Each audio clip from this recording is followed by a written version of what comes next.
question 55. You have the floor, sir. Thank you, Mr. Speaker. Sir, Communications, Housing and Community Development. Can the Minister update Parliament on succession planning in the civil service to address leadership needs? I now call on the Minister, the Attorney General and the Minister for Economy, Civil Service, Communications, Housing and Community Development, the Honourable I.S. Said Kayum. You have the floor, sir. Thank you, Mr. Speaker, sir. Mr. Speaker, sir, before we talk about succession planning in the civil service, we have to actually refer to what exactly should the civil service do.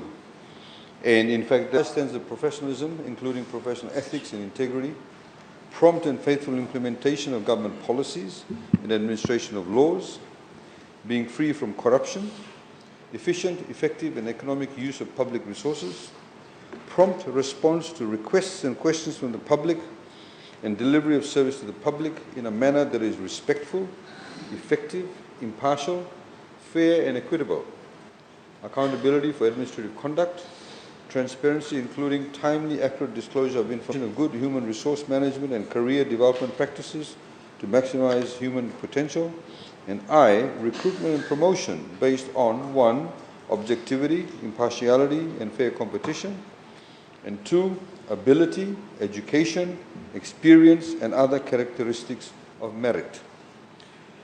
So succession planning obviously needs to be guided by these principles. And I think sometimes members of the operatorious, in earmarking them for senior positions in the organization, with actually no regard for competency or capabilities. That appears to be the definition of leadership needs, Mr. Speaker, sir. That, of course, was the practice of the past. The close merit practice was subjective and disadvantaged many qualified and competent people in our workforce. Succession planning for leadership needs in the civil service is much more than that.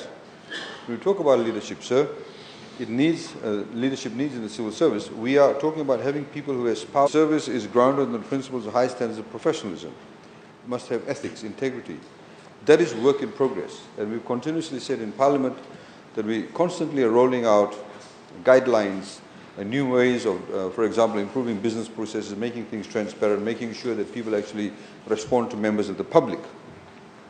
Succession planning, therefore, is about identifying the knowledge and skills required for a particular position. The traditional sense was if somebody is here, the next person at the next rank, and next one up there, and therefore you go progressively like a linear progression. That is not necessarily actually creating leadership qualities or succession planning. Mr. Speaker, sir, it means that succession planning in civil service begins with ensuring the basis upon which people join the services on principles of open merit, fairness and transparency. The introduction of the open merit recruitment and selection guidelines allows those with leadership aspirations to actually apply for leadership in the civil service regardless of where one is from. This begins with having the right people in the right jobs.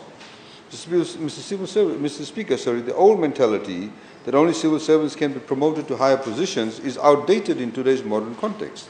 Employing meritorious people from outside the civil service brings in sometimes fresh perspectives, new skill sets that does not actually exist in the civil service. And it allows for diversity and in turn creates more dynamic and responsive civil service. For example, one of the issues that we've seen, a doctor actually ran the hospital. So you're doing administration, which you're not actually trained for. You're trained to be a doctor. You're not trained to be somebody who's going to look after the supply of medicine, fix up the broken louvers, or making sure that the machine gets actually repaired on time, getting the servicing done. That's somebody who's probably more competent in logistics, in administration, in HR, for example.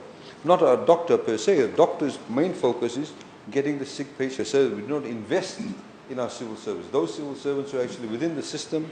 As you know, Mr. Speaker, sir, many civil servants, in fact, go for overseas training. We have in-house training also, and they give them exposure to many different experiences, sir.